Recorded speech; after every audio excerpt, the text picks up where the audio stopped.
Sergeant Richard Wood, WOOD, Watertown Police Department, Investigations Unit. On March 19th, we received a report of a missing person, namely Patrick Rust. On March 21st, the Investigation Division received a referral on that from the Patrol Division, and we started our investigation. Since the 21st, we've had an open investigation. Throughout the course of that investigation, we called in the Fort Drum, Army CID, MPI units that assisted. Unfortunately, he wasn't found alive.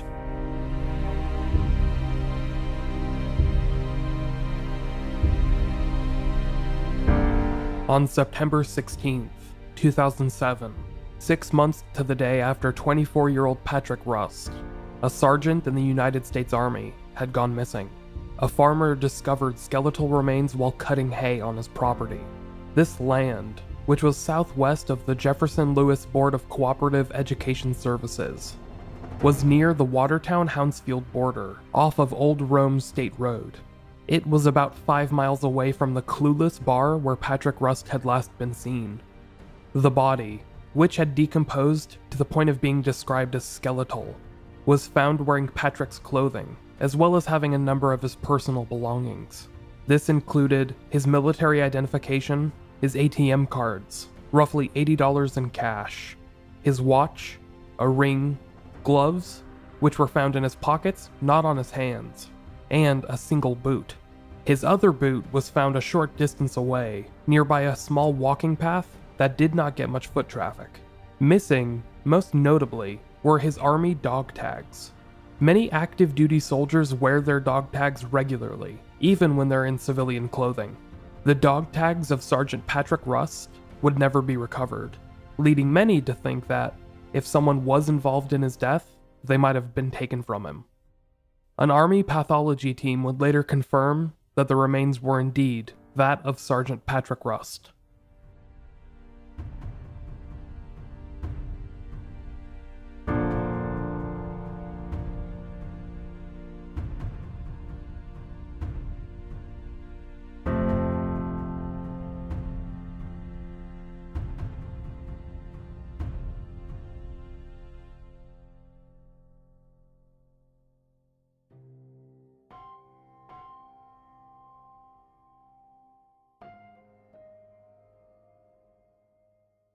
Welcome to Unresolved. I'm your host, Micheal Whelan, and this episode is part 2 of my look at the investigation into the mysterious death of a young Army sergeant in upstate New York. A lot of this episode's information has come from private investigator and true crime author Dennis Griffin, who has worked on the case for the Rust family since 2010. I owe him a ton for his help and assistance in making this story happen. If you would like to help make the podcast a weekly show, you could do so by either leaving the podcast a great rating and review on iTunes, or by heading to patreon.com/unresolvedpod to become a patron. There, you can help financially support the podcast, while also getting access to some pretty cool perks. If you are not interested in signing up for Patreon, but would like to make a small one-time donation, you could do so by using the podcast email address on PayPal, and that email address is theunresolvedpodcast@gmail.com. And that's with no spaces or dashes or anything, just theunresolvedpodcast@gmail.com. Every little bit is so appreciated, so thank you to everyone that has helped support the podcast, either with your ratings, reviews, Patreon pledges, or PayPal donations. Every little bit does help. Now, without any further ado, let's head back in time to September of 2007, when a shocking discovery was made in a farm outside of Watertown, New York.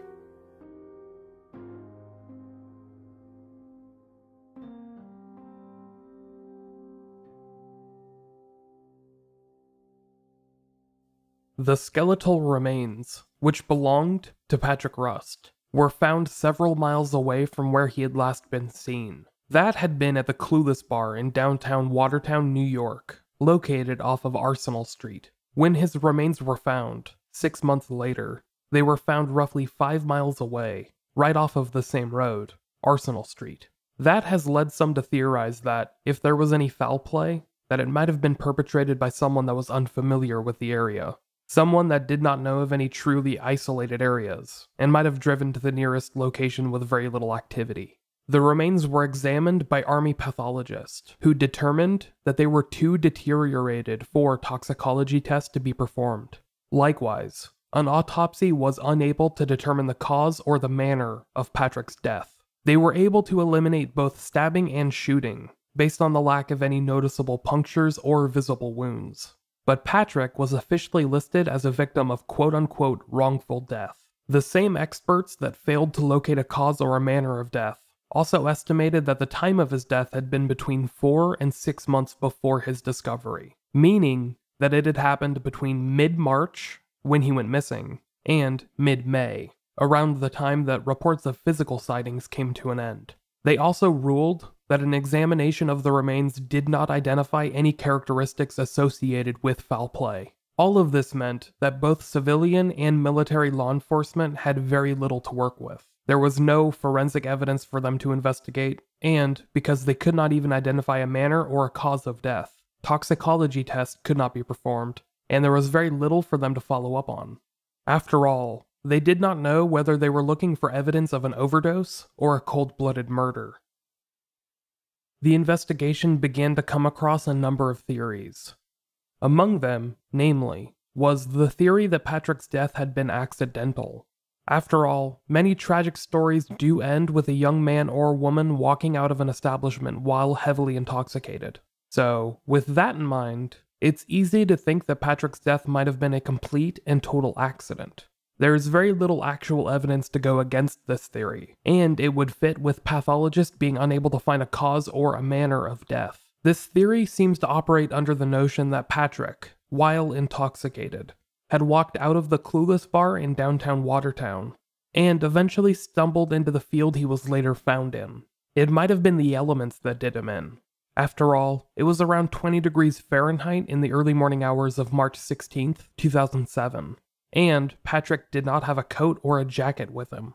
Even the gloves he had with him were found in his pocket, so he had not been wearing them. However, if we assume that Patrick had simply wandered off and drunkenly collapsed in this field, we have to address a couple of things first. First and foremost is the location of this field. While it is right off of Arsenal Street, the same street where the Clueless bar is located, this field is approximately 4.5 to 5 miles away.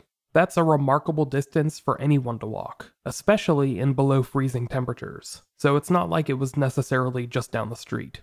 Secondly, as I have previously stated, this field is essentially in the middle of nowhere. There are a couple of establishments nearby, such as the East Hounsfield County Library, as well as a couple of small churches, but that's about it.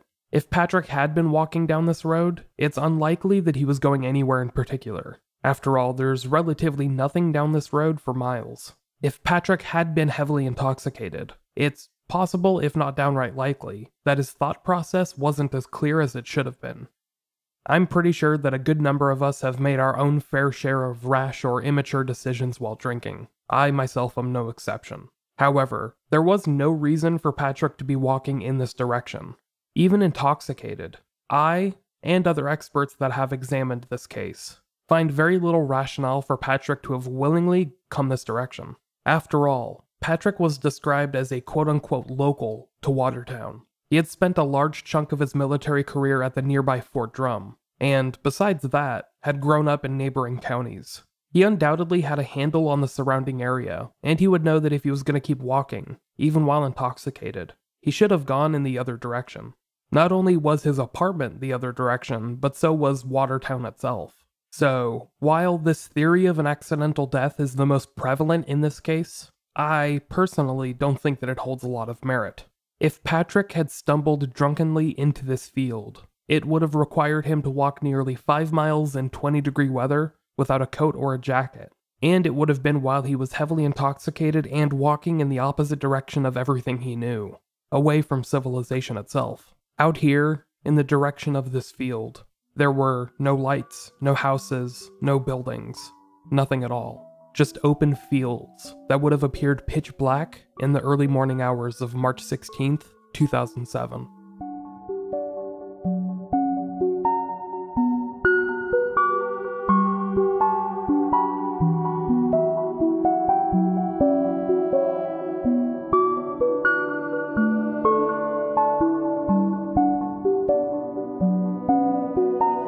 A memorial service for Sergeant Patrick Rust was held in October of 2007, weeks after the discovery of his remains in rural Jefferson County. His remains were buried in Arlington National Cemetery in Virginia. A memorial was held for him at the main post chapel of Fort Drum, where his fellow officers and soldiers prayed and paid tribute to his memory. Captain Terrence Adams said about Patrick in a specialized tribute, quote, "I can only imagine how proud and honored the Rust family must feel to have had such an outstanding man for a son. I would like to think that Sergeant Rust would have wanted us to take time to celebrate his life and how much he loved life." Sergeant First Class Patrick Rogan, who had met Patrick early on in his military career, stated about the other young man, quote, "The thought of having a young and motivated fellow infantryman in my section made me look forward to coming to work every day. Almost immediately, he began to pick my brain for every bit of job knowledge he could siphon. He always craved discipline and self-improvement. Anyone who had the good fortune of spending time with him can attest to how his deceptively quiet demeanor cloaked the strength of his character. It says in the Bible that good men must die, but death cannot kill their names. That's a phrase tailor-made for Patrick Rust. How do you say goodbye to a distinguished soldier of the United States Army, a valued friend of many, and a loving son? This question I kept asking myself practically answered itself. With his memory in our hearts, we will never have to say goodbye. Staff Sergeant Revelino Saw, who had received the text message from Patrick's roommate and conducted the initial inventory of Patrick's possessions, also spoke at this memorial service. He said that he knew Patrick well. At one point, he even referred to Patrick as family. Quote, "Sergeant Rust was a great warrior. He deployed to Iraq and Afghanistan, carrying the torch for this great country of ours in the fight against terrorism. I can say with complete confidence that he loved the Army, as well as his family and his Irish heritage, with all of his heart. He was always up for any mission, no matter the amount of danger. His bravery and professionalism under fire earned him the highest of regards and respect from his subordinates, his peers, and his leaders. He will truly never be forgotten." The soldiers from the 10th Mountain Division gave a plaque to Patrick's mother, Judy, which referred to Patrick as a quote-unquote true warrior. It also bore the notation, quote, "True warriors never leave a fallen comrade behind." Major General Michael Oates, the commander at Fort Drum who was present for his funeral, embraced Judy Rust and personally guaranteed the investigation would determine the truth. Quote, "We're gonna find out what happened." However, at this point, just weeks after the remains of Patrick were found in the field on the outskirts of Jefferson County, the investigation had reached a critical point. The Army Critical Investigation Command, also known as the CID, had begun their investigation by treating the Patrick Rust case as an AWOL soldier. Since he had now been found, the investigation seemed to turn the page into a death or a homicide, but there was nothing for them to investigate. No cause or manner of death, no toxicology test, no confessions, or any serious leads. There was really nothing. So, shortly after the discovery of the remains, the case was closed in the Army CID system. And, since the remains had been discovered outside of the city limits of Watertown, New York, the case was then handed off from Watertown PD to the Jefferson County Sheriff's Office. Watertown had been investigating the case as a missing person, while Jefferson County now began investigating the case of Patrick Rust as a death that was officially ruled as quote-unquote undetermined. To make matters worse, one of the main witnesses who could provide some insight into the story, Patrick's roommate, Robert Van Volson, left the country at around the time the remains were found. Sergeant Van Volson was deployed to Korea in the latter half of 2007, where he would spend a good amount of time. He had initially provided a written statement to the Army-led investigation, but took on the advice of obtaining legal counsel while deployed overseas. When he eventually returned stateside to Fort Drum, he refused to cooperate with detectives, instead forwarding any of their inquiries directly to a legal representative. While nobody has directly made accusations about Sergeant Van Volson, it has been pointed out by experts that examined his behavior and his lone statement that he may have been deceptive about certain questions, and may know more than he originally let on. After all, Patrick had been living with Van Volson for a single day when he went missing in March of 2007. Van Volson also claimed to have woken up to check his emails at around the same time that Patrick went missing, just after 1 a.m. on the morning of Friday, March 16th. Also, he was not the one that reported Patrick missing. Instead, he sent his supervisors at work a text message and a phone call informing them that Patrick would not be there for their 0730 formation. Van Volson himself stated that he sent a text message to Staff Sergeant Saw a little after 5 a.m., right around the time that he woke up for the day and saw that Patrick was not home. Staff Sergeant Saw would later state that this was an unusual step for someone to take. Not only texting on behalf of another soldier, but doing so more than 2 hours before the workday got started. Van Velson's call to SFC Melissa Aaron came a little after 6 a.m., and it said the same thing that he had sent in his text message to Staff Sergeant Saw. However, it also came before Van Velson's single outgoing phone call to Patrick himself, which was at 6:22 a.m. A handful of former police officers, experts in law enforcement that now serve as consultants or private investigators, have since pointed out that this text message and phone call might have been an attempt to establish some kind of alibi. Now, I don't want to malign Robert Van Volson with this portion of the podcast, but rather, I just want to point out how such an important figure in this story was never questioned by civilian law enforcement. Not once. Between the time that Patrick went missing in March of 2007 and now, Patrick's roommate, and one of the last people to see him alive, was never questioned. This would tie into some later thoughts regarding the validity of the investigation, but that's something I'll get to in a bit.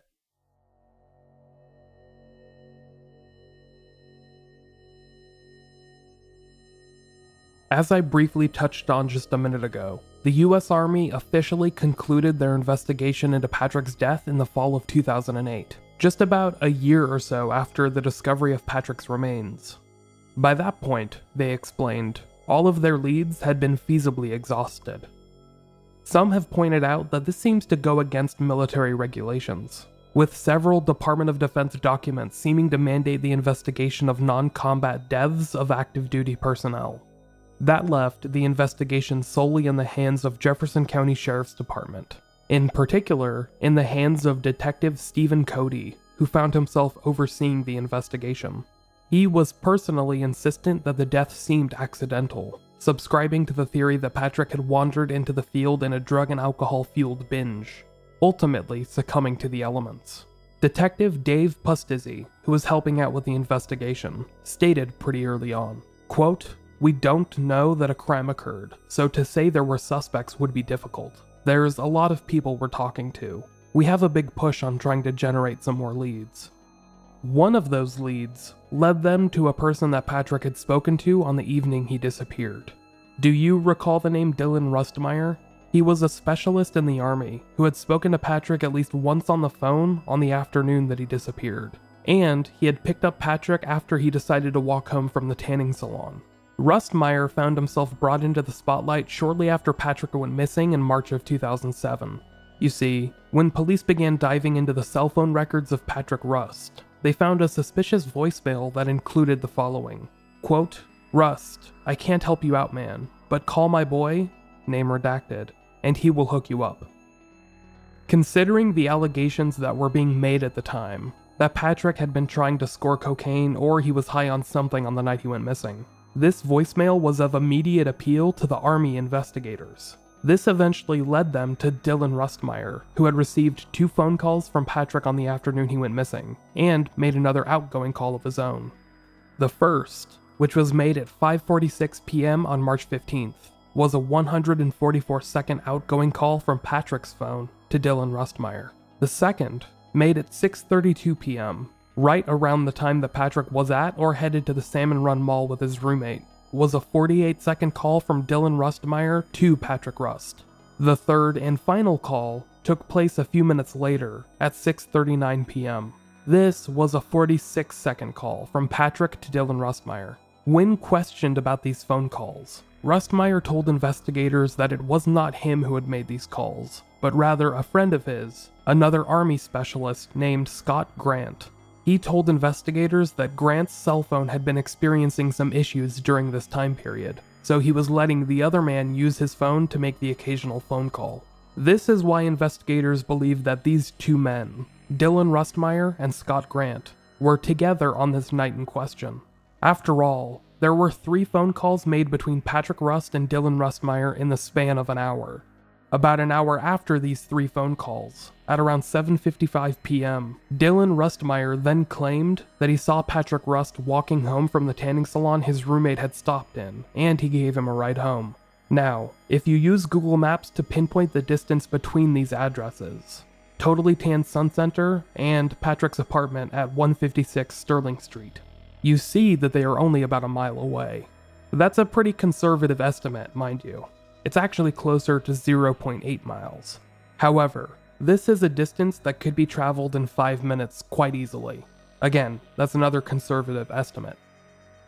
However, by Dylan Rustmeyer's own original statements, he estimates the time that he dropped Patrick off at his apartment was around 8:10 p.m. That's 15 minutes in between picking up Patrick and dropping him off, in which anything could have happened. Like Dylan himself said, he never saw Patrick actually enter the apartment, so we're not even assured of Patrick getting there. Dylan Rustmeyer had been questioned by military police early on in the investigation, and when their investigation had concluded, the case notes were handed over to the Jefferson County Sheriff's Department. The investigators here stumbled upon a note written in the documents when it came to the story told by Dylan Rustmeyer and his likely cohort, Scott Grant. The handwritten note was simple, short, and straight to the point. Quote, "I believe their story didn't make sense."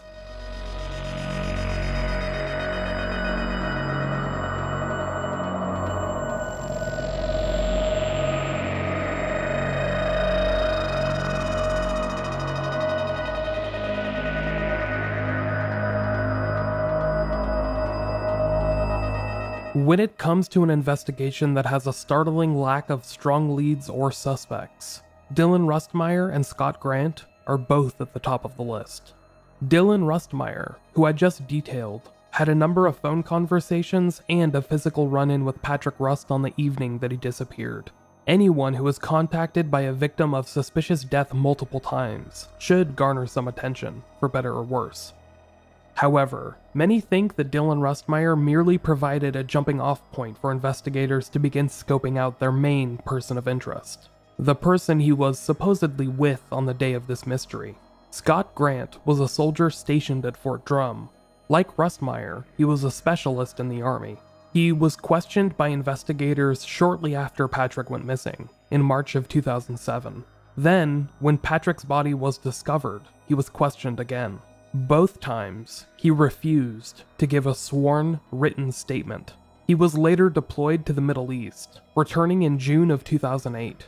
Shortly thereafter, he was discharged from the Army. However, after returning from the Middle East, he hired a lawyer and immediately invoked his right to remain silent. Detective Stephen Cody, who was handling the case, publicly confirmed that this main person of interest had been with Sergeant Rust, quote, in the course of the day he disappeared. Jefferson County Sheriff John P. Burns also shared a few thoughts of his own. Quote, "He seemed to know quite a bit about what happened. We know he is in the Syracuse area, but he won't talk to us. We talked to his wife, but she won't comment." The wife of Scott Grant, named Kristen, was initially hesitant to speak to investigators or police. During this time period, as Scott was preparing to leave the military, the two were going through a bit of a separation, and she did not want to be involved in whatever he had going on. Sometime later though, she would detail how her husband, now her ex-husband, might have had something to do with the disappearance and the death of Patrick Rust.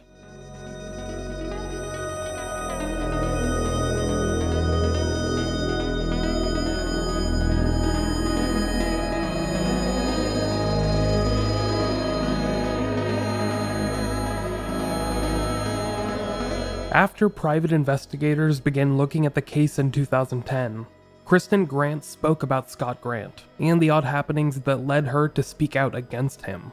At the time Patrick Rust went missing, she was living in Syracuse, New York, in an apartment. Her then husband, Scott Grant, had lived there with her, but their relationship had come upon hard times and they were going through a separation. During this period of time, March of 2007, Scott had been staying in the barracks at Fort Drum. Kristen claims that on Friday, March 16, 2007, the same day that Patrick Rust was first noticed to be missing, her estranged husband had contacted her. He told her that she needed to provide an alibi for his whereabouts on March 15th. A month or two later, Kristen recalled hearing some more details about what had happened. She claimed that Scott had told her that he sold cocaine to Patrick Rust, who at this point was still considered AWOL. He apparently said that he did not want to get dragged into the investigation, so he asked her to keep this quiet and stick to the alibi if need be. This statement about the cocaine seemed to tie into some of the rumors of Patrick obtaining, or trying to obtain, cocaine on the night that he disappeared. It would also partially explain the phone calls Patrick had made to Dylan Rustmeyer, if he was with Scott Grant on the night in question. For what it's worth, Dylan Rustmeyer, who was discharged from the US Army at some point around when the military investigation concluded, stated that he had omitted information about Scott Grant and the ties to cocaine from his original statements, because he did not want to get involved. At this time, he was apparently trying to get out of the military, and he did not want the cloud of this investigation to hang over his discharge paperwork, perhaps dragging him into a court-martial and/or extending his time in the military. To some, the statements by both Kristen Grant, Scott's ex-wife, and Dylan Rustmeyer, his friend and fellow soldier, have all but confirmed some link between these various threads. However, there is more that paints Scott Grant in a very poor light.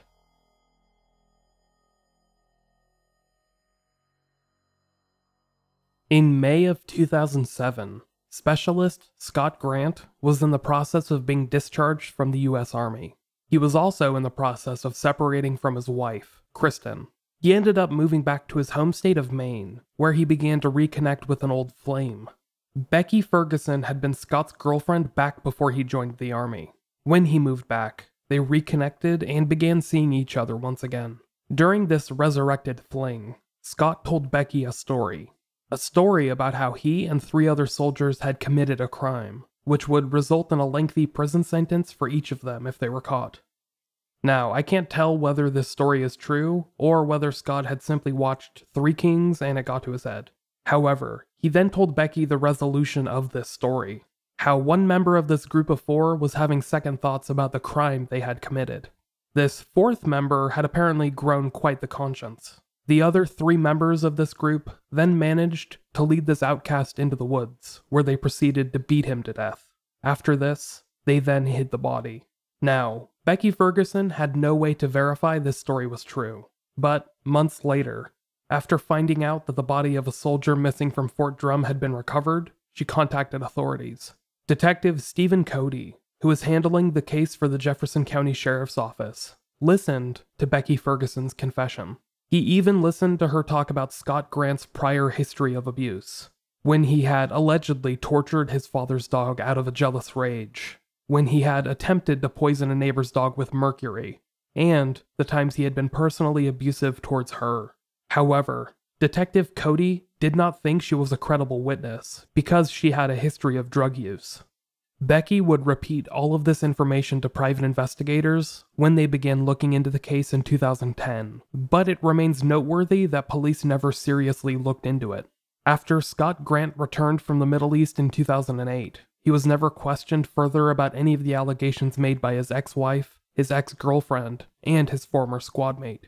Despite never being questioned about this incident, Scott would continue to find himself embroiled in legal trouble over the next decade. In March of 2013, Scott was arrested in Augusta, Maine for domestic violence assault. Then, in October of 2013, he was indicted on 5 counts of violating the terms and conditions of his release. He was sentenced in January of 2015 to a 3-year prison sentence, and was given some other suspended sentences. In November of 2017, he was released, and he became a free man once again. To this date, the Jefferson County Sheriff's Department has not questioned him for his potential involvement in this investigation. In July of 2011, nearly 4 years after Patrick's remains had been found, the FBI agreed to enter the investigation on a limited basis. According to then-Sheriff John P. Burns, Quote, "They will assist us in the case, and will get more involved if they determine there were civil rights violations." At this point, investigators were beginning to cultivate the idea that this might have been a hate crime, based off of documents released by the military. It had been 2010 when the Army investigation findings were released, and, in their documentation, it was discovered that they had singled out Sergeant Patrick Rust for living a quote-unquote alternative lifestyle. I do not know what the details of this were, but the Army CID had made it a point to highlight this throughout their investigation. Perhaps they drew this conclusion because Patrick had last been seen in Clueless, known in the area as a gay and lesbian bar. However, in this documentation released by the military came a pretty surprising revelation. The names were redacted, but it was revealed that a woman, who had been married to a former Army specialist, told investigators that her husband was quote-unquote very homophobic, and at least once had threatened to beat up a friend of hers because he was gay. This spouse also told investigators that her ex-husband had also threatened her, and, on one occasion, had ominously told her that if she did not do as he wanted, she, quote-unquote, will end up like Rust. When the FBI began investigating the case alongside the Jefferson County Sheriff's Department, it was hoped that they could learn a bit more about these allegations and hopefully help decipher if Patrick had been the victim of a hate crime. I've been pretty quiet about a couple of people close to the story, and that's unfortunately because there's not much to say. Patrick Law was the former classmate of Patrick Rust, who encountered him at Clueless on the night that Rust went missing. Patrick Law had gone there with his then-boyfriend, Travis Walter, another soldier stationed at Fort Drum. Throughout their evening, it is alleged that Patrick Law and Travis Walter had gotten into a little bit of an argument, stemming from Walter's jealousy at the attention his boyfriend was giving the other Patrick. Travis Walter disagrees with this allegation, and says that he remained at the bar for the rest of the evening. However, the bartender only recalls seeing Patrick Law and Patrick Rust hanging out for a while longer, until Patrick Rust left at around 1 o'clock in the morning. I've told you about the series of phone calls made between the two Patricks over the next half hour or so. 3 incoming calls from Law to Rust between 1:03 and 1:04 a.m., and then 2 outgoing calls from Rust to Law at 1:36. This would make Patrick Law not only the last person to knowingly see Patrick Rust alive, but the last person to have any known communication with him. Regardless of his guilt or innocence, those series of calls could shed a tremendous amount of light on the case, and perhaps help explain how or why Patrick had ended up in a field 4.5 miles away from Clueless. Army investigators are alleged to have heard a voicemail sent from Patrick Rust to Patrick Law on the night in question, in which he sounds intoxicated and mentions how he had a good time catching up. It has been reported that in the time since this night in question, Patrick Law has joined the Army and is, or was, stationed at Fort Drum. He, like almost everyone else in this case, has refused to meet or speak with investigators regarding this case.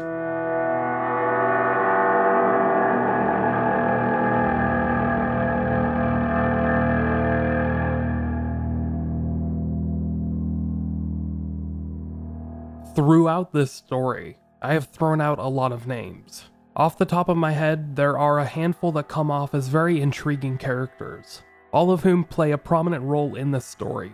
However, there has been one name I have brought up a couple of times, who plays perhaps the most prominent role of all. Stephen C. Cody was a detective for the Jefferson County Sheriff's Office, who handled the case as it progressed from a missing persons investigation to a quote-unquote unknown death. Some, who have closely looked over the case file from the time Jefferson County received it, have criticized Detective Cody's approach to the investigation. In a report dated December 8, 2008, a little over a year after Patrick's remains were found, he placed the case on the inactive list. This was apparently due to a lack of workable leads. In an addendum to this report, dated June 26, 2010, he reiterated that the case was inactive, due to there being no leads to investigate. However, this is roughly 2 months after investigators had received a tip from a local woman, who had been enrolled at the nearby State University of New York campus in Canton in the summer and fall of 2007. This young woman alleged that she spoke to a young woman outside of her math classroom in August of 2007, shortly before the discovery of Patrick Rust's remains. This mysterious young woman had mentioned in passing how the missing soldier, who had gone AWOL from Fort Drum, had gone out with her then boyfriend on the day that he disappeared. This boyfriend of hers was apparently the last person to see this missing soldier before he disappeared, and this mysterious young woman outside of a math classroom was worried that he may have had something to do with the other soldier going missing. While this tip doesn't include a lot of information, the young woman providing it also provided her name and contact information to speak to police. She had simply become haunted by this random conversation from a few months prior, and felt better reporting it to police. Detective Stephen Cody would later claim that he tried contacting the woman and failed to establish a line of communication. She, on the other hand, later told private investigators that she had never been contacted by anyone in Jefferson County. This would become a major point of criticism in the investigation. Stephen Cody, the detective, claimed on multiple occasions to have tried to reach out to witnesses and persons of interest. But when they would later speak to private investigators, they stated that Jefferson County never reached out by telephone, email, letter, or even a face-to-face visit. In the years since the case had started, many of these people integral to the investigation were never contacted. This included many of the people I've mentioned throughout these 2 episodes. Revelino Saw was the staff sergeant who had received the text message from Patrick's roommate a little after 5 a.m. on March 16th. He had also later performed the inventory of Patrick's belongings and reported him missing to the Watertown PD. Staff Sergeant Saw, who happened to be the direct supervisor of Sergeant Rust, was questioned by the military during their initial investigation, but was never followed up with. He later told private investigators that civilian law enforcement never contacted him for an interview. The same goes for Sergeant Joseph Dorr, who accompanied Staff Sergeant Saw for both the inventory and to report Patrick missing. He, like the staff sergeant, was never interviewed or interrogated by civilian law enforcement. Travis Walter, the ex-boyfriend of Patrick Law, the last person to see and or talk to Sergeant Rust on the phone before he disappeared, was called just once. When Detective Cody failed to get him on the phone that time, he never tried calling him back. Same goes for Robert Van Velsen, Patrick's roommate, who received a single call and was never contacted again. This trend of failing to reach out to people close to Patrick Rust extends to those that were not only a part of the military, but to those that were outside of the military purview. Lynette Hubbard was Patrick's on-again, off-again girlfriend, who he had been dating in periods between 2004 and 2007. She provided a valuable character witness who could attest to not only Patrick's personality, but his vices and his failures. She told private investigators that she only ever knew Patrick as being straight, but that he was anxious to move off base and had begun to develop a bit of a drinking problem. She stated that this did not extend to any drugs that she was aware of, and that her relationship with Patrick continued until the evening of March 15th, the night that he went missing. He had apparently called her when he was at Clueless, at around 9 p.m. or so, catching up with an old friend, as he put it. He seemed happy, and he told her that he was planning to go to Syracuse with his father the following day, so he would give her a call when he got back later that weekend. Lynette was never contacted or interviewed by any of the detectives, military or civilian. Joanne Gordinho was the owner of the apartment building that Patrick had moved into a day before he went missing. She told private investigators that she had been unaware that the single tenant on the lease, Robert Van Velsen, had taken on any roommates. At least, she was unaware until news reports of Patrick's disappearance hit the newspapers. She would later tell these private investigators that she believed there may have been as many as 3 people living in the apartment at any given moment, including Patrick. She and the rest of the tenants in the apartment building were never contacted by detectives. This is all just a part of a pattern of authorities not exhaustively trying to investigate all avenues of this investigation. And Detective Cody, at the very center of this investigation for the largest duration of time, has earned sharp criticisms from those that have reviewed the case. That includes the Jefferson County District Attorney, who expressed discontent with the route the investigation had gone in a meeting with private investigators in 2014. In particular, Detective Cody's methods have been critiqued for being less than impressive, including his methods of following through on leads. In 2008 and 2010, when the investigation was still in its infancy, he He documented the lack of any working or valid leads in police reports. However, he expressed little motivation to contact witnesses or persons of interest in this case, including the names I have mentioned so far. In some cases, when they obtained legal counsel and expressed their unwillingness to cooperate, he seems to have taken that as a sign to give up entirely. When he was later asked to provide information about Patrick's roommate and the main person of interest, he could not provide any of his own documentation about them. He seemed to not know who they were represented by or what their simple living status was. When asked about this, he told private investigators that he often does not write things down in his case file. Instead, he likes to keep mental notes. I'm not kidding either. That's something private investigators have had to deal with. A lead detective that legitimately did not write things down or document entire conversations. Detective Cody's working theory of the case had long involved Patrick's sexuality, this so-called alternative lifestyle which peppers the case file. He had long since argued that Patrick's fellow soldiers and squad mates had learned of this, quote, alternative lifestyle, and his fear of being outed led to a drug and alcohol binge, which ultimately resulted in his accidental death in the field outside of Watertown. However, the witnesses that he claims told him this information have openly admitted that Detective Cody seems to have put words in their mouth. Not a single witness has come forward claiming to have witnessed or engaged in a gay or bisexual relationship with Patrick Rust. In fact, at least 2 women, including his on-again, off-again girlfriend Lynette Hubbard, have claimed to have had relationships with him in the months before his disappearance. Only one witness claims that Patrick might have had a tie to cocaine, but there is no proof that Patrick was on or trying to obtain any drugs on the night that he disappeared. The bartender who worked at the Clueless bar on the night Patrick disappeared told private investigators that Patrick did not appear to be on any drugs, and he did not overhear any mention of cocaine or other drugs in conversation. In fact, the bartender claims that he had no clear recollections of speaking to Detective Cody, so anything that was assumed to be from him in the police reports was likely false. When Kristen Grant, the wife of former Army Specialist Scott Grant, tried contacting law enforcement to report her husband's odd behavior, it was Detective Cody that disregarded her as a credible witness. However, he did put in the reports that Kristen Grant had referred to Patrick Rust as a quote-unquote heavy user of cocaine and illegal prescription drugs. She later told private investigators that this was a clear misrepresentation of her words. She claims to have never said that, and refuted it in a sworn affidavit, dated May 21, 2014. In this affidavit, she claims that the only known tie between Patrick Rust and cocaine, to her knowledge, was when her ex-husband, Scott, claimed to have sold Rust cocaine on the evening that he went missing.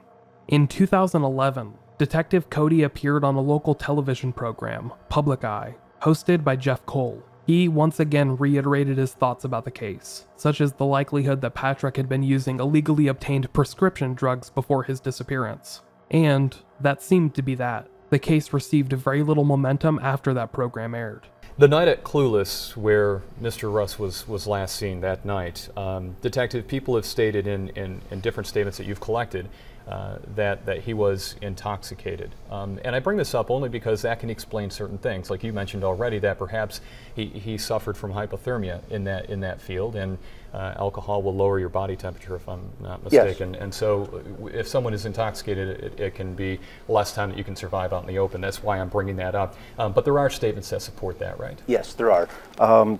The bartender at Clueless was very helpful with information. The former school friend that he was sitting there socializing with during his stay at the bar was very helpful. But they were, it wasn't like he was intoxicated on alcohol. They said he was like high on drugs. He wasn't consuming a lot of alcohol. He just didn't seem paranoid or hyper. He just seemed like he was intoxicated on another type of substance other than alcohol. Are there statements as well that perhaps that he was looking for drugs or anything like that? Yes, I have other statements from people that had been with him previous in the week leading up to his disappearance that substantiate that he had been taking prescribed medications of other people. One actually said that he was basically a puddle a couple days prior to that, and someone said that they'd seen an exchange of cocaine to him earlier on the 15th of March. Detective Stephen Cody no longer works for the Jefferson County Sheriff's Department, and has since gone on to obtain a poor reputation in the community. In 2012 and 2013, Cody found himself in the middle of several lawsuits, including a $50 million lawsuit filed by a former deputy in the Sheriff's Department for sexual harassment, a case that gained national attention. Eventually, the lawsuit was thrown out, but Cody's reputation had been damaged beyond repair. He left the Jefferson County Sheriff's Department shortly thereafter, and those that have examined the Patrick Rust case in the years since have wondered whether or not Cody did any long-lasting harm to the investigation.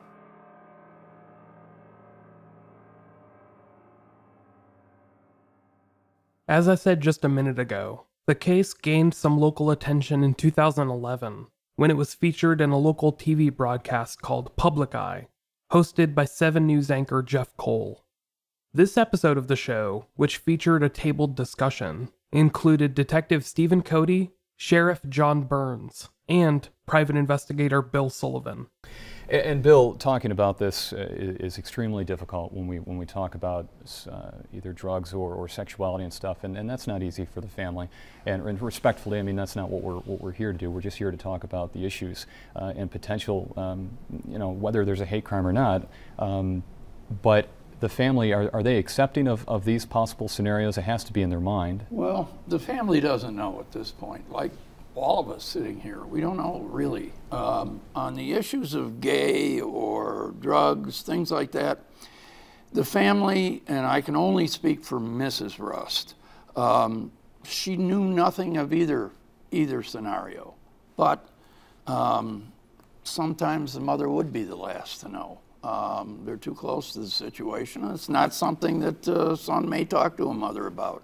But whether that's true or not true, again, it all rolls back to how he got where he was, I think.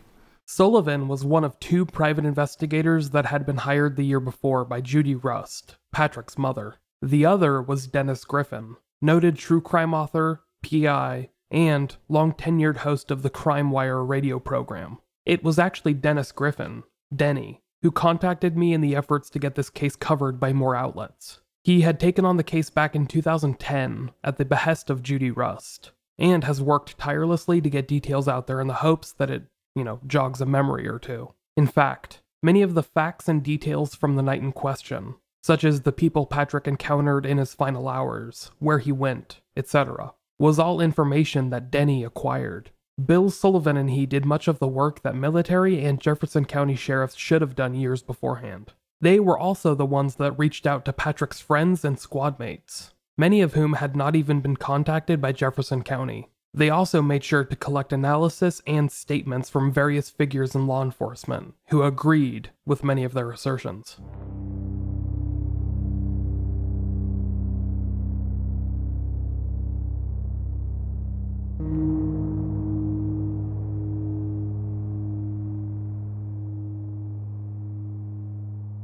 Steve Scarborough, a forensic consultant and a crime scene investigator with over 30 years of law enforcement experience, looked over the case and provided his own analysis. He emphasized that the sexuality angle, the possibility of this being a potential hate crime, cannot be overlooked. His professional opinion was that, even if Patrick was not gay or bisexual, then he might have been targeted by someone who thought that he was. Maybe he turned down someone's advances, or there was a misunderstanding that led to some hostility or an overreaction, something like that. Scarborough also pointed out the discrepancy between the timeline presented by Patrick Law and his then-boyfriend, Travis Walter, as well as the oddity of Patrick's roommate texting and calling his supervisors before attempting to call Patrick himself. Steve Scarborough also disagreed with Detective Stephen Cody's main theory, which insisted that Patrick's death had been an accident beset by drugs and alcohol. He asserted that there was no way that Patrick, a local, would walk nearly 5 miles out of his way accidentally, even if he was impaired by alcohol and/or drugs. Scarborough also believed that Patrick's missing dog tags, which were not found with his remains or in his belongings, could show an attempt by another service member to emotionally strip the victim of his identity. James H. Lilly, a retired police detective, provided his own review and recommendation for the case. Lilly concluded that the death of Sergeant Patrick Rust was a homicide, and not an accident. He noted the odd behavior of Patrick's roommate, Robert Van Velzen, and described Specialist Scott Grant as an intricate player in the investigation, not only because of the allegations made against him, but because more than one witness claimed to have heard a confession of sorts, detailing crimes he had committed that may be significant to this story.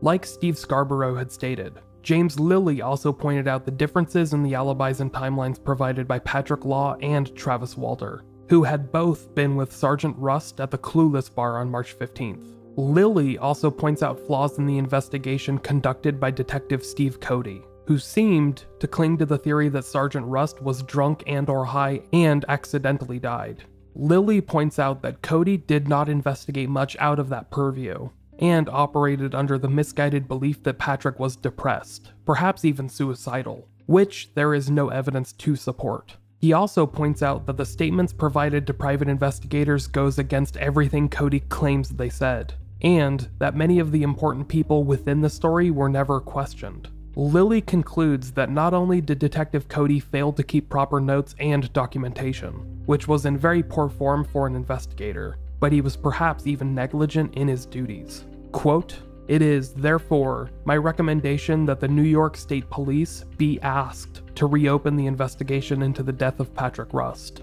I believe there is more than sufficient evidence to show some degree of negligence on the part of all agencies involved in the initial phase of this incident. A new beginning to the investigative process, with fresh and independent eyes, is warranted in this case."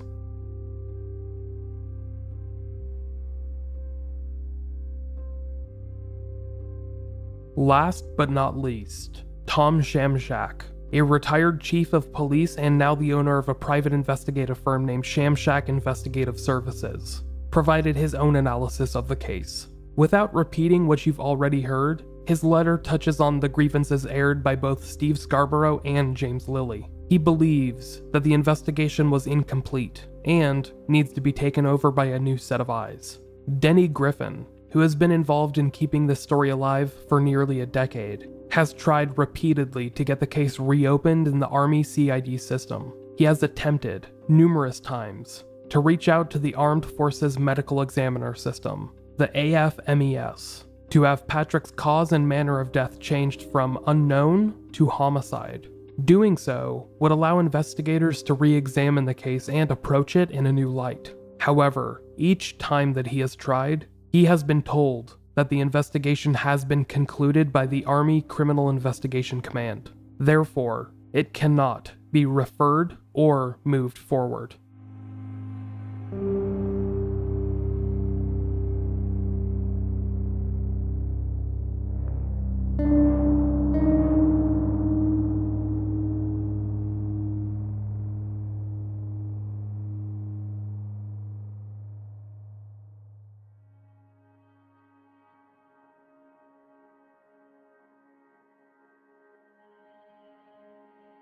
As of this episode's recording, it has been over 11 years since Sergeant Patrick Rust originally disappeared. Later this year, in September of 2018, it will be that same anniversary of his remains being found outside of Watertown, New York. In those 11 years, very little has been learned about how this soldier met his fate. I have tried to detail the various players that surround his final day or so in an effort not to malign anyone. It is not my place to point the blame at anyone or judge anything. As of this moment, not a single person has been charged or officially accused of any wrongdoing, and I think it's important to clarify that. Rather, I just want to point out the fact that so many people in Patrick's inner circle, who encountered him in his final hours, have not come forward or have not been approached to tell their part of the story.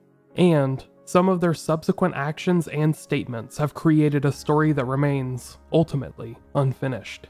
For what it's worth, I am personally not opposed to the theory that Patrick's death was a tragic accident. When he stepped out of the Clueless Bar at around 1 a.m., the temperature was dipping below 20 degrees, and Patrick was not wearing a coat.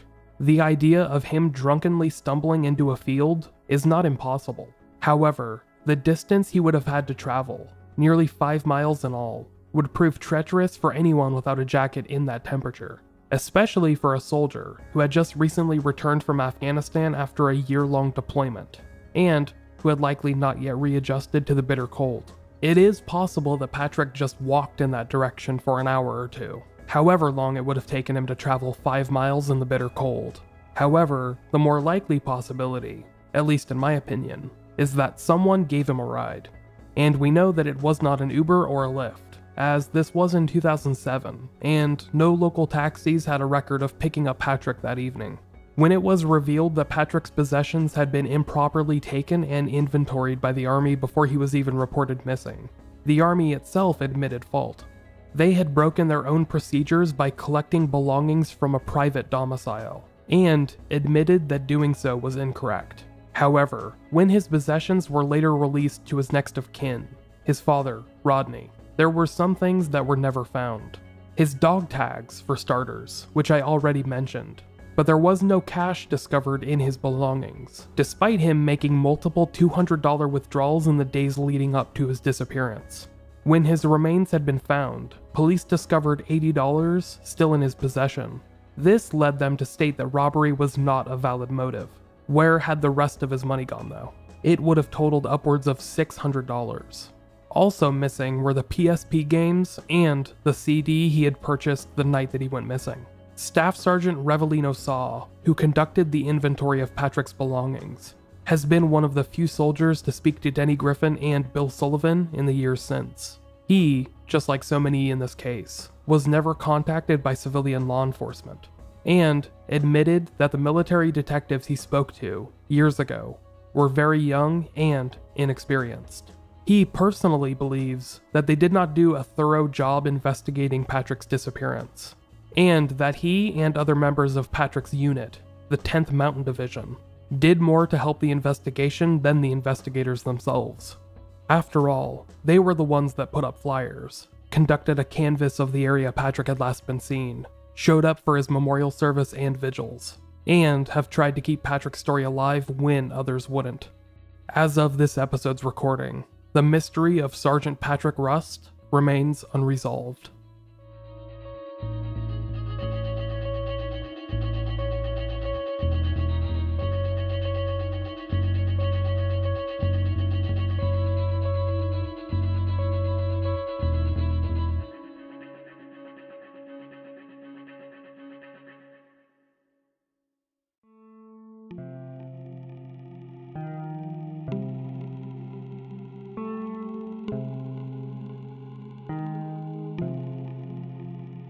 Thank you for listening to this episode of Unresolved. If you would like to keep in touch, you could do so in a variety of ways. The podcast can be found at either theunresolvedpodcast@gmail.com, or you could send in any other emails to me personally at michael@unresolved.me. And as I always have to say, that's Micheal. If you use social media and want to follow along with the podcast, you could look up at Unresolved Pod to find it on Facebook, Twitter, and now Instagram. I know that I don't post nearly as much as I should, but I'm in the middle of streamlining my recording and editing process, so hopefully I'll have a lot more free time moving forward. If you're interested, there is also a Facebook discussion group where you could join in and talk about various true crime and mystery stories and stuff like that. If you would like to send in a text message or a voicemail to the podcast, you can use the phone number 831-200-3550. Once again, that's 831-200-3550.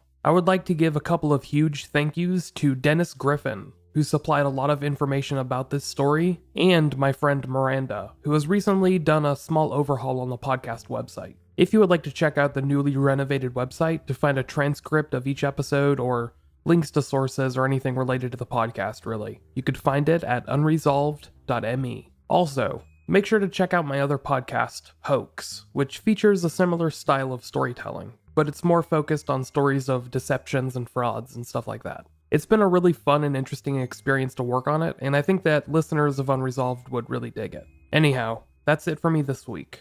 Until next time, everyone, stay safe, and I will talk to you later.